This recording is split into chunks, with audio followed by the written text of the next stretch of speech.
Tenho o privilégio de ser próximo de você, da Sheila, das crianças, e assim, é uma amizade muito legal, porque eu vejo você um homem sério.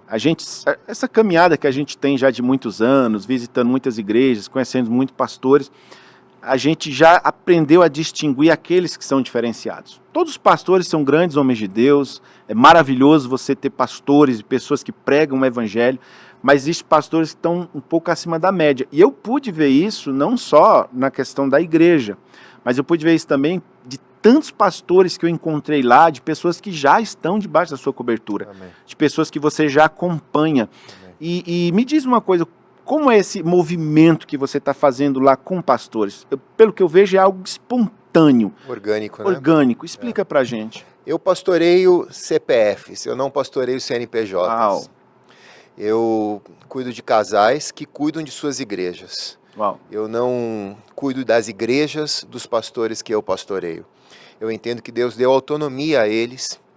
Eles são pessoas emancipadas, eles têm a visão dada por Deus, pela palavra de Deus, para a sua igreja local, para a sua cidade, para a sua nação.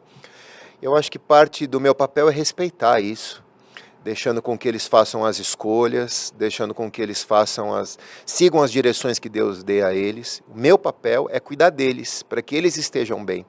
Acho que um pastor só pode pastorear se um dia for pastoreado. E o meu papel é discipliná-los, é exortá-los, é amá-los e é apoiá-los na missão que Deus deu a eles. Então, de uma maneira muito orgânica, isso tem acontecido, né?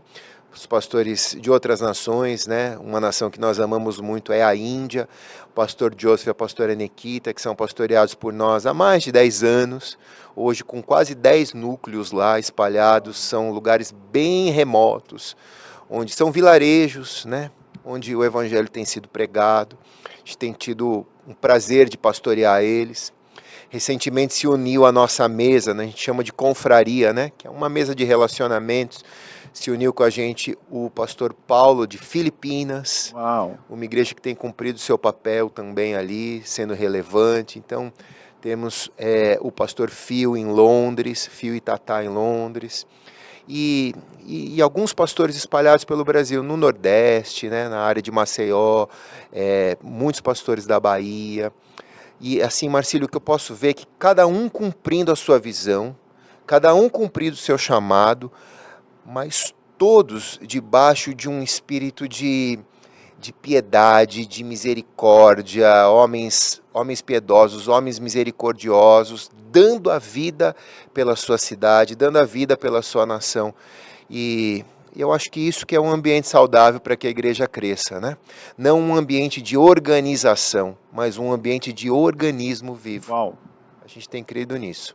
Agora fala um pouquinho mais sobre a igreja da Índia, porque eu não sei se você sabe, eu já fiz caravana para a Índia. Uma vez nós tivemos um grupo de pastores aqui do Brasil que chegaram para a nossa empresa, para a Bay Travel, e para mim, em especial, para mim foi um desafio. Eles falaram assim: Marcílio, nós queremos levar um grupo, acho que era quase 30 pastores, vamos levá-los para a Índia para eles poderem dar treinamento, capacitar as pessoas, e para muitos era uma primeira experiência, e eles voltaram de lá impactados. Eles, olha, a fé do povo, Deus tem algo com a Índia. E eu, como bom agente de viagem, eu fui à Índia, né? Eu sempre gosto, eu tenho um lema comigo. Se eu vou mandar um grupo para qualquer lugar do mundo, a Bay Travel opera no mundo inteiro, eu vou primeiro. Então vou lá, olho as distâncias, vejo o roteiro, analiso os hotéis, faço uma curadoria para quando os pastores chegarem lá, eles não terem surpresa, né? Os pastores, os irmãos, os grupos nossos que vão. E aí eu fiquei impactado. Eu falei, cara, a Índia é tudo diferente, é algo assim disruptivo demais.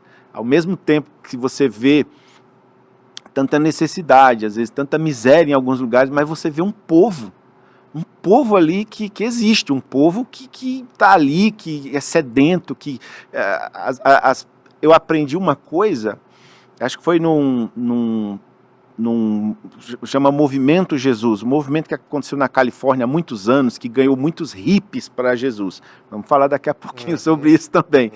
E aí um pastor, ele disse assim, olha, esse pessoal se droga porque a busca deles é por Deus, mas eles não sabem. Aham. Então eu penso que a Índia é a mesma coisa. Esse pessoal busca muitos deuses porque eles não conhecem o Deus verdadeiro.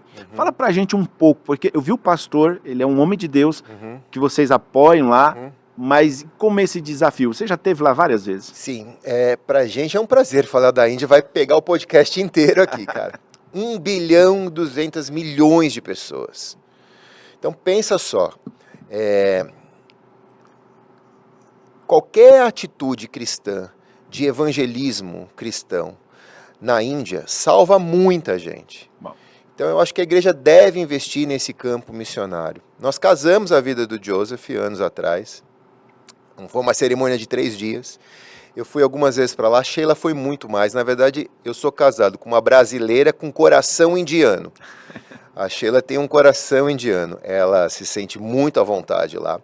Eu acho que talvez nós vamos encerrar os nossos dias aqui na Terra, servindo a Igreja da Índia, esse é o nosso desejo.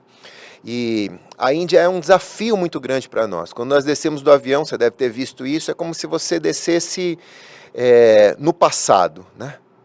Então é uma civilização ainda de princípios arcaicos, né? Uma civilização dividida por castas. Então, aqueles que são cristãos, eles se consideram fora das castas. Então, eles são Dalits. Então, são pessoas discriminadas, são pessoas que não têm acesso aos serviços sociais. Aí eu costumo dizer que a Índia, ela não tem classes sociais, ela tem um buraco social. Os muitos pobres e os bilionários, né? E os cristãos ali é uma porcentagem muito pequena, 1% de cristãos protestantes e católicos inclusos. Então é muito pouco, né?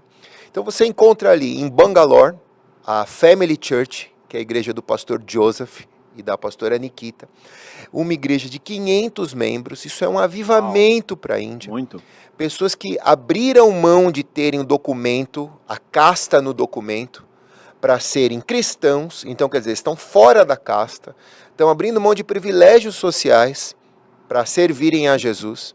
São pessoas que, se tivessem dentro da casta hindu, elas teriam alguns benefícios, mas abriram mão disso para serem cristãos e hoje estão ali pagando preço, servindo o evangelho em uma igreja relevante. Joseph é a 3ª geração de cristão, o avô dele era cristão, pai cristão, então ele vem ser cristão.